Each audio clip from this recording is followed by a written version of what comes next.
بسم اللہ الرحمن الرحیم۔ کاشانہ بصیرت یوٹیوب چینل کے ساتھیوں السلام علیکم۔ یہ آپ کا آڈیو بک سیکشن ہے جس پر ہم آیت اللہ مرتضی مطہری رحمۃ اللہ صاحب کی کتاب فطرت کا مطالعہ کر رہے ہیں جو اب تکمیل کے مرحلے پر ہے۔ اس وقت میں اس کے پارٹ 18 کے ساتھ مخاطب ہوں آپ سے، اور یہ اس کتاب کا آخری پارٹ ہے۔ ہم نے اس کے صفحہ 260 تک اس کا مطالعہ کر لیا تھا، اور 260 صفحے کا بالکل اسٹارٹ ابھی ہم نے وہاں پہ اینڈ کیا تھا پچھلے اپنے پارٹ پہ، اور اب اسی صفحے سے اس کا آغاز کرتے ہیں۔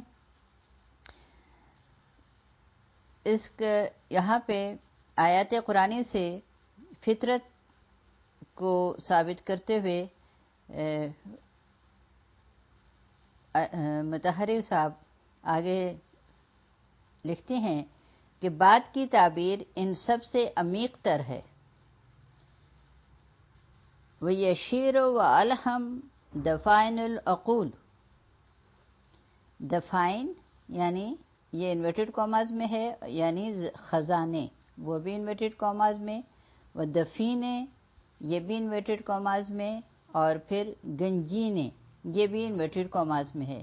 آپ جانتے ہیں کہ گزشتہ زمانے میں خزانے کو زیر زمین دفن کر دیتے تھے، اس لیے نہیں کہ خراب نہ ہو جائے بلکہ اس لیے کہ کسی کو اس کا پتہ نہ چل جائے، لہذا لازماً اس پر مٹی ڈال دیتے تھے تاکہ کسی کو خبر نہ ہو کہ یہاں خزانہ ہے۔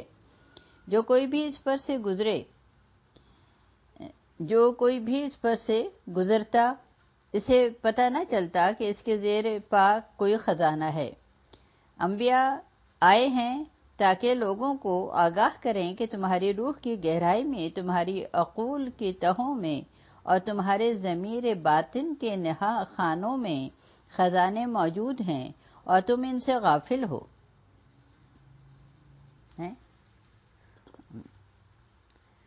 وہ آئے ہیں کہ خزانوں کے اوپر جو کچھ پڑا ہے اسے ہٹا دیں تاکہ انسان حیرت سے دیکھے کہ اس قدر خزانہ میرے اندر موجود تھا اور میں بے خبر تھا۔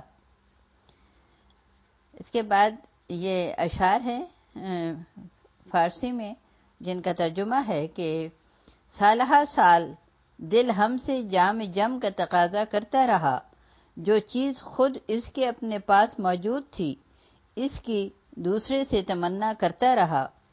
یقیناً سب حالتوں میں خدا اس کے ہمراہ تھا اور وہ اسے دیکھ نہیں پاتا تھا، اور خدایا خدایا پکارتا رہا تھا۔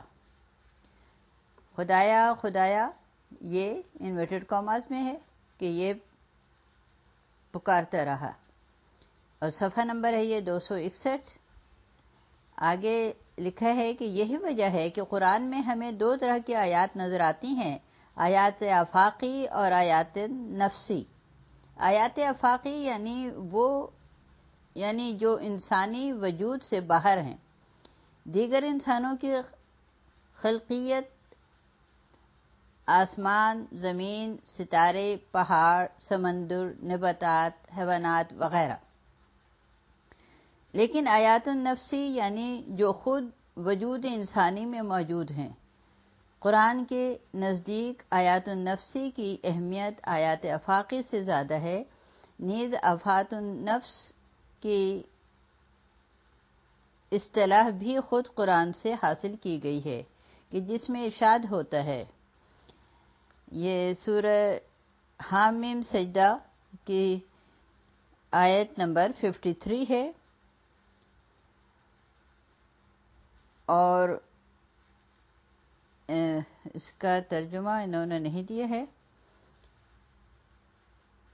بہرحال آیت نمبر 53 ہے، وہاں سے اس کے ترجمہ کو دیکھا جا سکتا ہے۔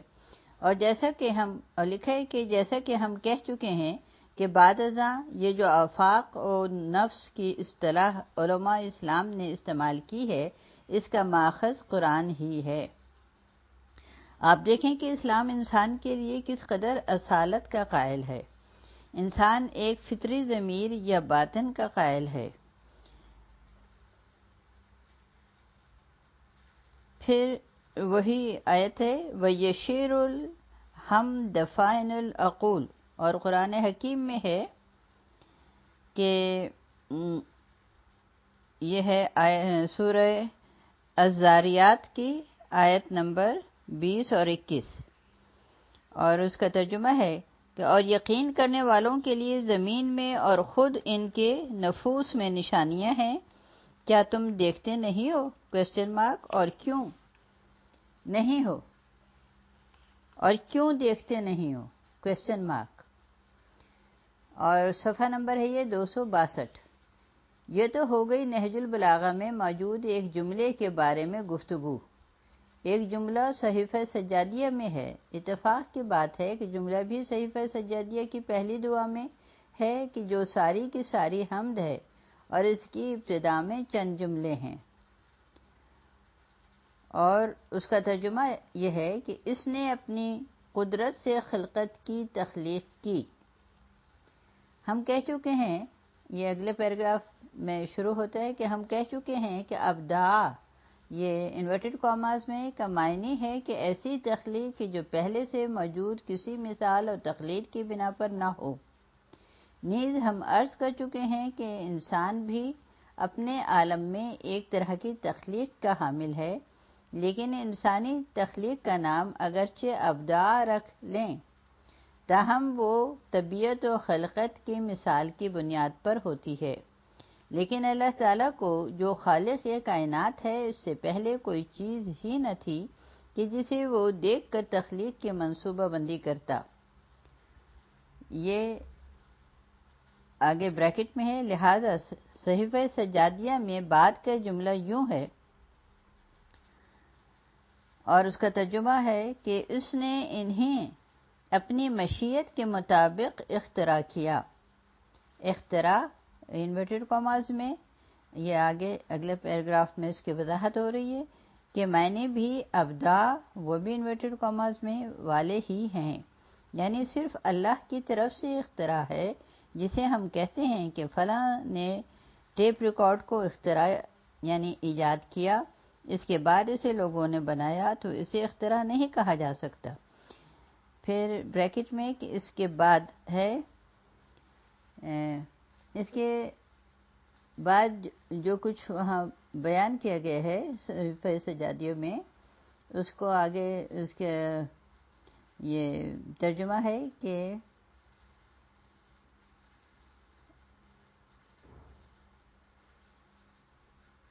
سلوک کرنا یعنی راہ چلنا اور حرکت کرنا، جب سلک باہ سے متعدی ہو تو اس کا مطلب ہے راہ چلنا۔ یہ تو جو عربی میں انہوں نے لکھا ہے اس کی کچھ اور تھوڑی آگے وضاحت کی ہے، لیکن اس کا ترجمہ اس طرح ہے کہ ان کی تخلیق کے بعد انہیں اس نے اپنے ارادے کے راستے پر چلایا۔ اور صفحہ نمبر ہے یہ 263، اور اگلا پیراگراف ہے کہ بعد کے جملے کو قرینہ قرار دیا جائے تو اس کا معنی یہ ہوگا کہ جس راستے میں اس نے خلق کیا اس کا ارادہ کریں، اس راستے میں نہیں کہ جس کا اس نے ارادہ کیا۔ جس راستے میں وہ اسے چاہیں انہیں اس پر ڈال دیا اور اس پر انہیں حرکت دی۔ بعد کا جملہ مطلب کو زیادہ واضح کرتا ہے، اور اس کا ترجمہ ہے کہ اس نے مخلوق کو اپنی محبت کے راستے میں اٹھایا۔ یہ انورٹڈ کاماز میں ہے، اور یہ جملہ بہت عجیب ہے، یعنی اصلاً مخلوق کی یہ تمام تر حرکتیں اور جنبشیں، چاہے خود کوئی سمجھے یا نہ سمجھے، محبت خدا کے راستے میں ہیں۔ مثلاً عشق میں ہم نے کچھ بحث کی ہے، ہم نے وہاں کہا ہے کہ حتیٰ کہ جو غیر خدا کی تلاش میں ہے، اس کا محرک حقیقی اللہ تعالیٰ کی جستجو ہی ہے۔ اس نے مصداق کی شناخت میں دھوکہ کھایا ہے۔ اب جملے کی ابتدا میں جو لفظ خلق آیا ہے، خلق کو انورٹڈ کاماز میں کیا ہے، ابتدا بقدرت بقدرت الخلق، ہو سکتا ہے اس کا مقصود مطلق خلق و آفرینش ہو کہ لازمی طور پر انسان بھی جس میں شامل ہو جاتا ہے۔ اس صورت میں جملے کا معنی یہ ہوگا کہ ہر موجود محبت الہی کے راستے پر رواں دواں ہے۔ یہ نباتات کے جو حرکت کرتے ہیں اس حرکت میں عشق الہی کے عامل جو یہاں پہ ویسے یہ بالکل مس پرنٹ ہے، جو کہ عشق الہی کے کچھ بھی نہیں، پتھر بھی کہ جس کے بارے میں ہم کہتے ہیں کہ قوت ثقل کی وجہ سے حرکت کرتا ہے، در حقیقت ذات حق کی جستجو میں ہے اور اس کی ذات میں اس کی محبت کے علاوہ کچھ نہیں۔ اس ضمن میں آیات بھی ہیں، اور یہ صفحہ نمبر ہے 264، اور ان آیات کا ترجمہ ہے، اور یہ آیات ہیں سورہ بنی اسرائیل کی آیت نمبر 44، اور ترجمہ ہے کہ اور کوئی ایسی چیز نہیں جو اس کی حمد و ثنا کی تسبیح نہ کرتی ہو، مگر تم ان کی تسبیح نہیں سمجھتے۔ نیز یہ کہ پھر یہ آیت سورہ آل عمران کی اور آیت نمبر ہے 83، اور ترجمہ ہے کہ تو کیا یہ لوگ خدا کے دین کے سوا کوئی اور دین ڈھونڈتے ہیں، حالانکہ سب جو آسمانوں میں ہیں اور زمین میں ہیں خوشی یا زبردستی سے خدا کے فرمانبردار ہیں۔ نیز یہ کہ پھر سورہ رات کی آیت نمبر 15 ہے اور اس کا ترجمہ ہے، اور جتنی مخلوقات آسمانوں اور زمین میں ہیں خوشی سے یا زبردستی سے خدا کے آگے سجدہ کرتی ہیں۔ یا یہ کہ پھر یہ ہے سورہ حدید کی آیت نمبر 1، جو اور ترجمہ ہے اس کا کہ جو مخلوق آسمانوں اور زمین میں ہے خدا کی تسبیح کرتی ہے۔ نیز یہ بھی، اب یہ یہاں پر ہم پہنچ گئے صفحہ نمبر 265 پر، اور آگے پھر سورہ حشر کی آیت نمبر 1 ہے، اس کا ترجمہ ہے جو چیزیں آسمانوں میں ہیں اور جو چیزیں زمین میں ہیں سب خدا کی تسبیح کرتی ہیں۔ ان آیات کی روشنی میں تو دائرہ بہت وسیع ہو جاتا ہے، یعنی قرآن ہمیں ایک نہایت عجیب اور وسیع تصور کائنات دیتا ہے۔ عارف مسلک شعراء نے اس ضمن میں بہت کچھ کہا ہے، مثلا مشہور اشعار کہ جو ظاہراً نظامی کے ہیں وہ پھر آگے اشعاری ہیں، اور ان کا ترجمہ یہ ہے کہ یعنی کیا تجھے خبر ہے کہ افلاک کے سیاح اور گردش کرنے والے مرکز خاک، اور انورٹڈ کاماز میں لکھا ہے زمین، انورٹڈ کاماز میں نہیں ہے بریکٹ میں، یعنی اس کو واضح کیا گردش کرنے والے مرکز خاک یعنی زمین کے، یعنی خاک کے گرد کیوں گردش گناہ ہیں، اس منزل سے وہ کیا لے جانا چاہتے ہیں کہ اس محمل سے جسے وہ نکال لانا چاہتے ہیں، اس مقام محراب میں ان کا معبود کون ہے؟ اس رفت و آمد سے ان کا مقصود کیا ہے؟ اس کے بعد کہتا ہے، اور صفحہ نمبر ہے 266، اور اس جو شعر ہے اس کا ترجمہ ہے، یہ سب کے سب پرکار کی مانند اپنے خالق کے متلاشی ہیں۔ اور پھر اگلی لائن ہے کہ اسی طرح حافظ کا وہ معروف شعر جو اس مشہور غزل میں ہے کہ جو اس شعر سے شروع ہوتی ہے، اور یہ بھی پرشین میں ہی ہے، اور اس کا ترجمہ ہے کہ ہم یہاں پر جاہ و جلال قائم کرنے کے لیے نہیں آئے ہیں بلکہ ایک افتاد کے نتیجے میں یہاں پناہ لی ہے۔ اس کے بعد کہتے ہیں، پھر آگے جو شعر ہے اس کا ترجمہ ہے کہ ہم ملک عدم سے عشق کی منزل کے راہی ہیں اور ہم اسی نتیجے میں چلتے چلتے عالم وجود میں آ گئے ہیں، یعنی راز آفرینش محبت ہے۔ اور پھر آگے پھر شعر ہے اور اس کا ترجمہ کہ اے خطاؤں کے دھونے والے بادل تو میں برسا، کیونکہ ہمارا نامہ اعمال سیاہ کارناموں سے پر ہے اور منہ دکھانے کے قابل نہیں ہے۔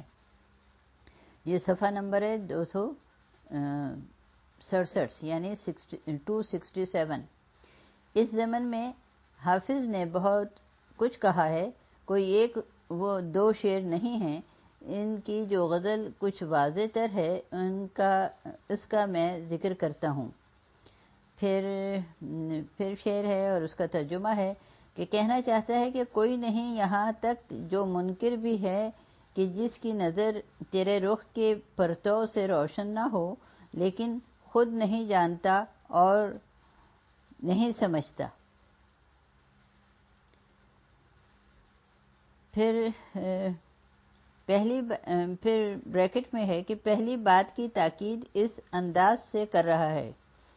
اب پھر شعر ہے اور اس کا ترجمہ میں آپ کے سامنے بیان کرتی ہوں کہ کچھ صاحبان نظر ایسے ہیں کہ جو تجھے دیکھتے ہیں اور جانتے بھی ہیں کہ تجھے دیکھ رہے ہیں، اور کچھ ایسے ہیں کہ دیکھ تو رہے ہیں لیکن خود نہیں جانتے کہ دیکھ رہے ہیں۔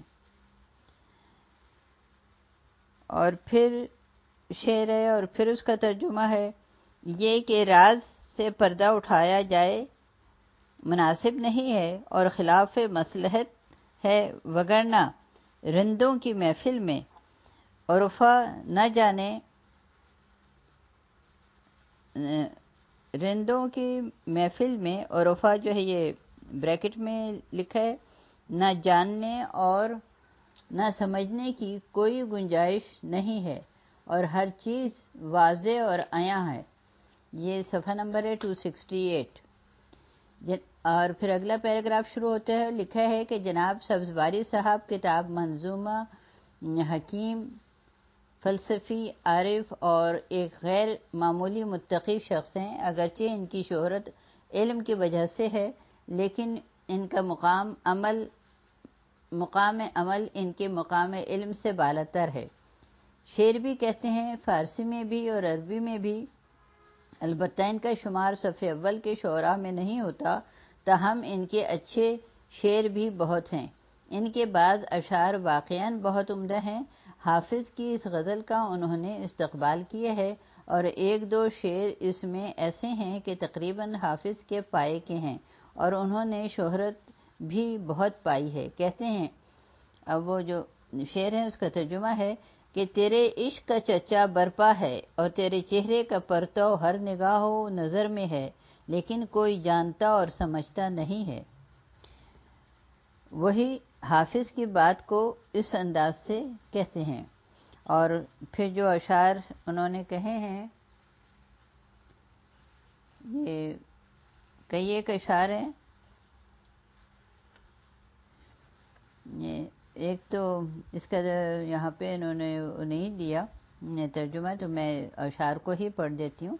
نیست یک مرغ دلی کش، نفکندی بقفس،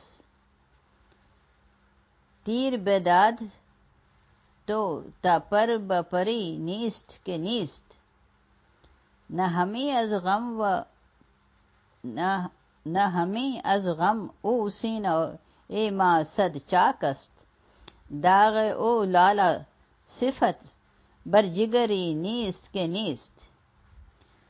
وہ شعر جو بہت مشہور ہے اور جو حاصل غزل ہے یہ ہے،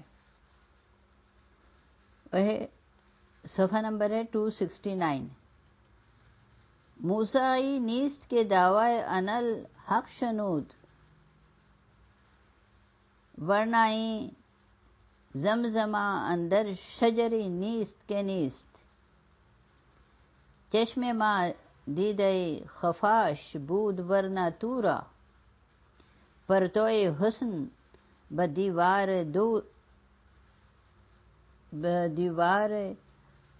بدیوار ودری نیست کے نیست۔ گوش اسرار شنو نیست وگرنہ اسرار برش از عالم معانا خبری نیست کے نیست. پھر لکھے بریکٹ میں کہ اسرار جناب سبزواری کا تخلص ہے، جو یہ آخری شعر میں جو استعمال ہوا ہے کہ گوش اسرار شنو نیست وگرنہ اسرار. یہ بہرحال صحیفہ سجادیہ کا جملہ غیر معمولی طور پر عجیب، یہ اگلا پیراگراف شروع ہو رہا ہے اور اس پہ لکھا ہے کہ بہرحال صحیفہ سجادیہ کا جملہ غیر معمولی طور پر عجیب اور پرمعنی ہے. اب اگر ہم ابتدا بقدرت الخلق میں خلق یعنی مطلق خلقت کے معنی میں لے لیں تو پھر یہ جملے تمام تر خلقت کے لیے ایک عمومی فلسفے کی حکایت کرتے ہیں کہ جس میں انسان بھی شامل ہے، اور اگر خلق سے مراد صرف انسان لیں تب بھی واضح ہے کہ انسان تو شامل ہی ہیں. اگلا پیراگراف ہے، یہ وہ چیزیں تھیں کہ جنہیں میں مدارک اسلامی میں موجود ایسے موضوعات کے نمونے کے طور پر عرض کرنا چاہتا تھا. اب ایک بات کے مقدمتاً عرض کرنے کے بعد آیت فطرت اور آیت زر کی شرح کروں گا. اب اگلا پیراگراف ہے، فطرت دو طرح کی ہو سکتی ہے، یہ دونوں بہم معنیات جمع نہیں ہیں، اور اس کو بریکٹ میں کہا ہے کہ یعنی ایسی نہیں کہ آپس میں جمع نہ ہو سکیں، اور بریکٹ کلوز، بلکہ ایک دوسرے کے ساتھ ہیں. ایک فطرت ادراکی ہے اور دوسری فطرت احساس. احساس سے مراد وہی ہے کہ جس کی جمع ہم محسوسات کرتے ہیں، اور فطرت ادراکی سے مراد یہ ہے کہ دین یا خاص طور پر توحید ادراک کی نظر سے یعنی فکری حوالے سے انسان کے لیے فطری ہے. صفحہ نمبر ہے 270. دین یا خاص طور پر توحید کے حوالے سے ہم فقم وجہ کل لدین الحنیفہ پر گفتگو کے ضمن میں کچھ کہیں گے. فطرت ادراکی یعنی ایک ایسی فکر ہے کہ عقل انسانی فطرتی طور پر اسے قبول کرتی ہے، اور اسے قبول کرنے کے لیے اسے تعلیم و تعلم اور مدرسے کی ضرورت نہیں ہے.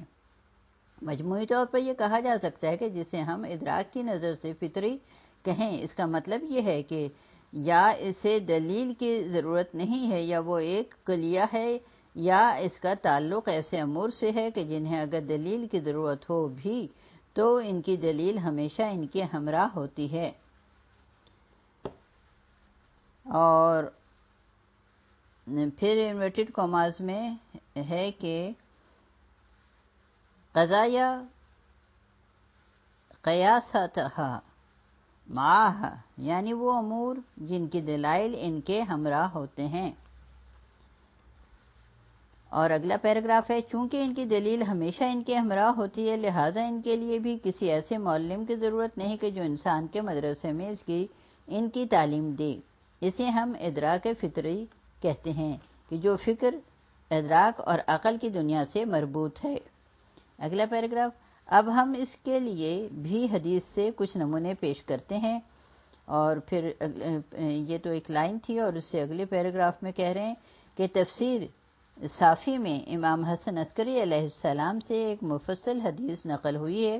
اس حدیث کی سند اگرچہ بالکل معتبر نہیں ہے، لیکن اس کے معنی کچھ ایسے ہیں کہ شیخ انصاری کہتے ہیں کہ اس کے مطالب سے اس کی درستی اور صحت کی علامتیں ظاہر ہوتی ہیں.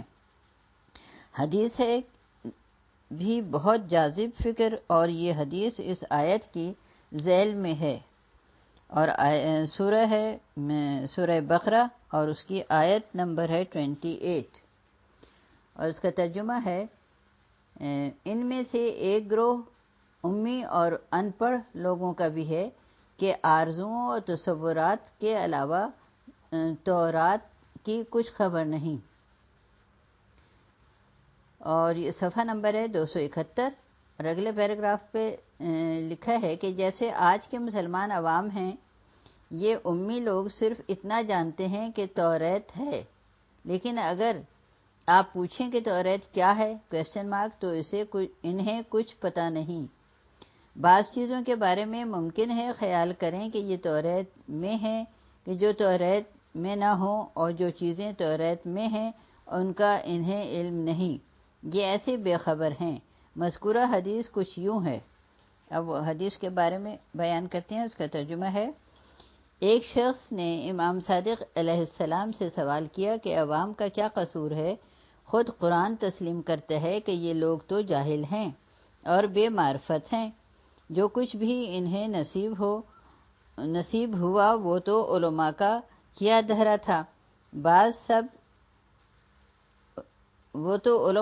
دھرا تھا، لہذا سب مذمتوں کا رخ علماء کی طرف ہونا چاہیے۔ عام لوگوں کا تو کوئی قصور نہیں، انہیں تو عند اللہ معذور ہونا چاہیے۔ قرآن ان پر کیوں تنقید کرتا ہے؟ Question mark. اگلا پیراگراف ہے کہ اس سوال کے جواب میں امام نے تفصیلی گفتگو فرمائی ہے۔ اس حدیث کا تقریباً 15 برس قبل ایک تقریر میں ذکر کر چکا ہوں، جب ماہانہ دینی اجتماعات میں تقریروں کا ایک سلسلہ شروع کیا گیا تھا، اور اس کے پھر وضاحت کر رہے ہیں۔ مذکورہ تقریر کتاب دہ گفتار، یہ انورٹڈ کاماز میں کتاب کا نام ہے، میں اصل اجتہاد در اسلام، یہ بھی انورٹڈ کاماز میں ہے، کہ زیر عنوان درج کی گئی ہے۔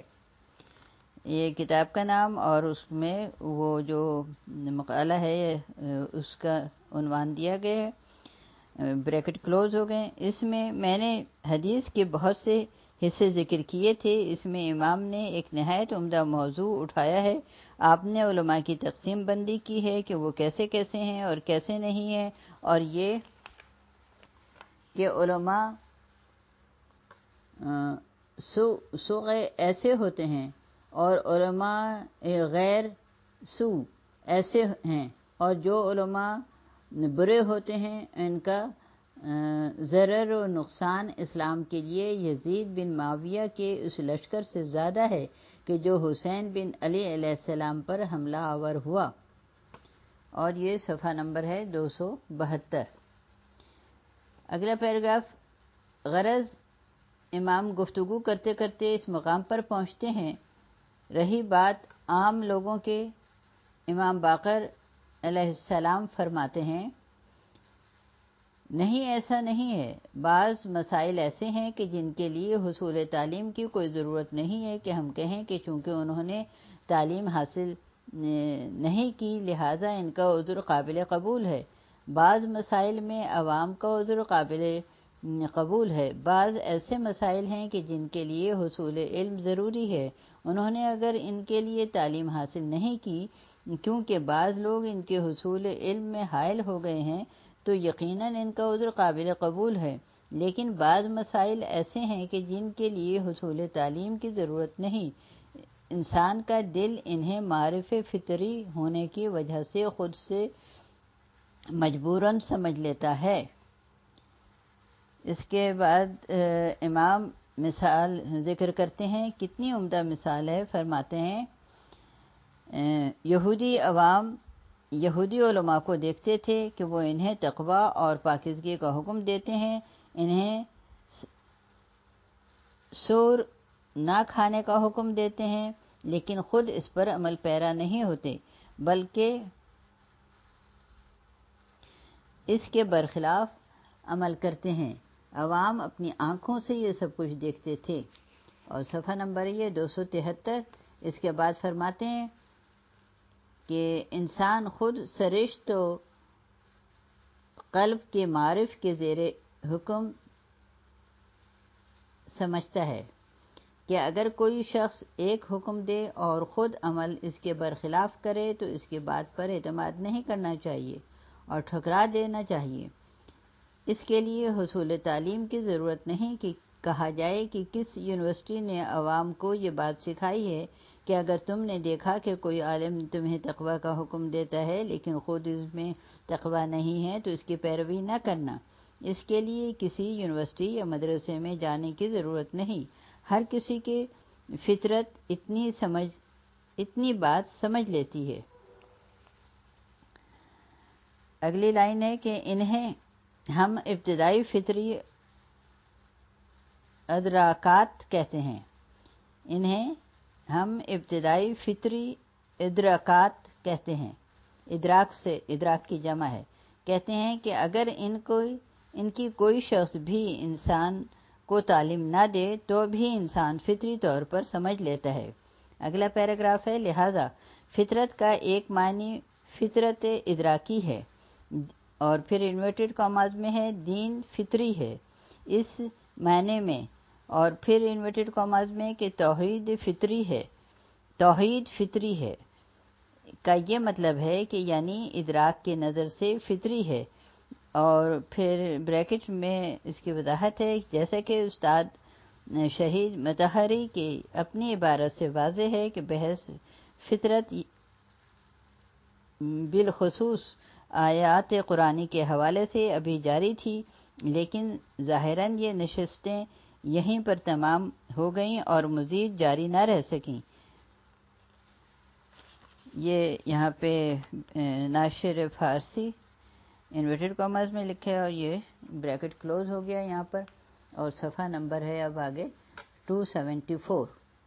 دوسری فطرت احساس ہے، یعنی اللہ کی طرف توجہ، بلکہ یہاں تک کہ دینی احکام کی طرف توجہ سے یہ تاثیر پیدا ہوتی ہے کہ انسان کے احساس اسے اللہ اور دین کی طرف کھینچتے ہیں، اور یہ دو جدا جدا باتیں ہیں۔ کبھی ہم کہتے ہیں کہ انسان فطرتاً اللہ کو سمجھتا ہے، اور کبھی ہم کہتے ہیں کہ انسان فطری طور پر اللہ کی طرف رجحان رکھتا ہے، اس کی طرف کھینچتا ہے اور جذب ہو جاتا ہے۔ اگلا پیراگراف ہے، اب ہمیں دیکھنا چاہیے کہ قرآن، نہج البلاغہ، صحیفہ سجادیہ اور ائمہ اطہار کے کلمات و اقوال میں جو کچھ دین کی فطری ہونے اور مجموعی طور پر توحید کے بارے میں آیا ہے، کیا مقصود یہ ہے کہ دین و توحید ادراکی حوالے سے فطری ہیں اور ادراک فطری صورت میں موجود ہے، یا مقصود یہ ہے کہ یہ ایک فطری رجحان اور فطری کشش کی صورت میں انسان میں موجود ہیں، یا پھر یہ دونوں باتیں ہیں؟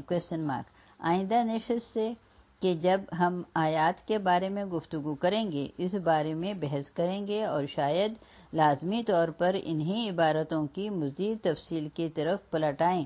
ہم اس موضوع پر بحث کریں گے کہ کیا دین یا توحید فطری ہے۔ بذات خود یہ مسئلہ بھی قابل بحث ہے کہ کیا دین مجموعی طور پر فطری ہے یا خاص طور پر توحید ہی فطری ہے جو اصول دین کی بنیاد ہے۔ سوال یہ ہے کہ کیا دین یا توحید انسان میں ایک ادراک فطری کی حیثیت سے ہے یا ایک فطری احساس اور رجحان کی صورت میں؟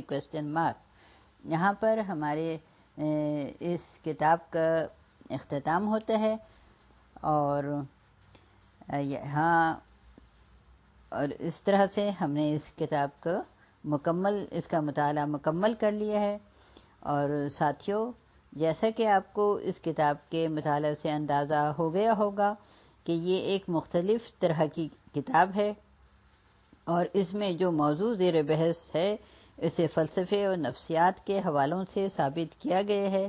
ایسے موضوعات کو دلچسپ بنانا بہت مشکل کام ہوتا ہے، اور کہ پڑھنے والے کی دلچسپی قائم رہے، مگر مطہری صاحب اس میں کافی حد تک کامیاب ہوئے ہیں۔